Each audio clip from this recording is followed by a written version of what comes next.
You না আমরা এই মেইন রোডের কাছে এটা কি করছিস ভাই? ভিডিও হচ্ছে ওটা ভিডিও কি করছি বেচারা দুজন বিধ্বস্ত আমি পেছনে দেখে মনে হচ্ছে কি বলে অফিস দিয়ে এসছে नहीं औकात है इतना इससे बेसी औकात नहीं है और বড়লোক।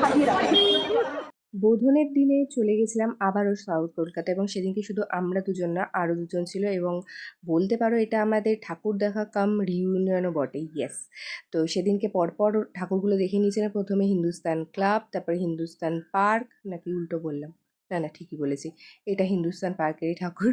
এবং তারপরে এটাও একটা ঠাকুরটা ছিল, এটা ঠাকুরটা তো মানে ঠিক আছে, মা দুর্গাকে এঞ্জেল বানিয়েছে ঠিক আছে, মহিষাসুরকেও এঞ্জেল বানিয়ে দিয়েছে। এটা দেখে হেবি হাসি পেয়েছিল। এবং তারপরে সিংহি পার্ক, আমি বুঝতে পারি না সিংহি পার্কে এত ভিড় কেন হয়।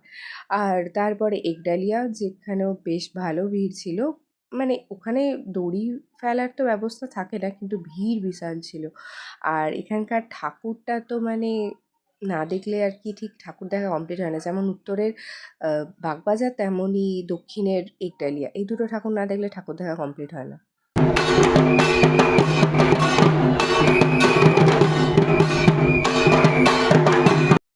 তারপরে গেছিলাম বাবুবাগান, সেলিমপুর পল্লী, যোধপুর পার্ক, এইগুলো। এটা বাবুবাগানের সিম্পল বা সুন্দর ঠাকুর।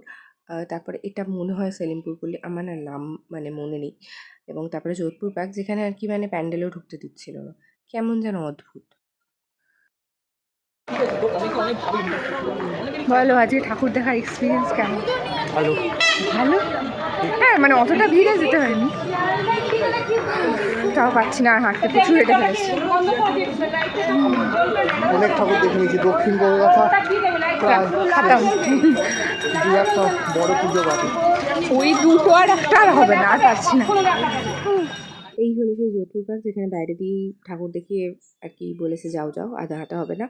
আর চেতলার ওই দিকে যাওয়ার আর এনার্জি ছিল না, তো এবারে ওই দুটো মানে চেতলার সরুচি দেখা হয়নি ক্রস। আর এখানে মেট্রোতে ফিরতে ফিরতে এই পোস্টার দেখে একটু আর কি ছবি তুলছিলাম বা ভিডিও করছিলাম। তারপরে এগুলো বনহুগলির ঠাকুর এবং আর একটা কোথাকার, আমি ঠিক জায়গাটার নাম বলতে পারবো না, কিন্তু সেটা দারুণ করেছিল। মহারাজা কৃষ্ণচন্দ্রের সভা, সবাই রয়েছে দেখতেই পাচ্ছ, গোপাল ভাঁড় এবং বাকি সবাই। আর এখানেই করছি ভিডিওটা শেষ। যদি ভিডিওটা ভালো লাগে অবশ্যই কিন্তু লাইক, কমেন্ট অ্যান্ড সাবস্ক্রাইব করে দিও। এখনকার জন্য টাটা। আর পুজো কেমন কাটলো সবার সেটা একটু জানিও কমেন্ট করে। বাই।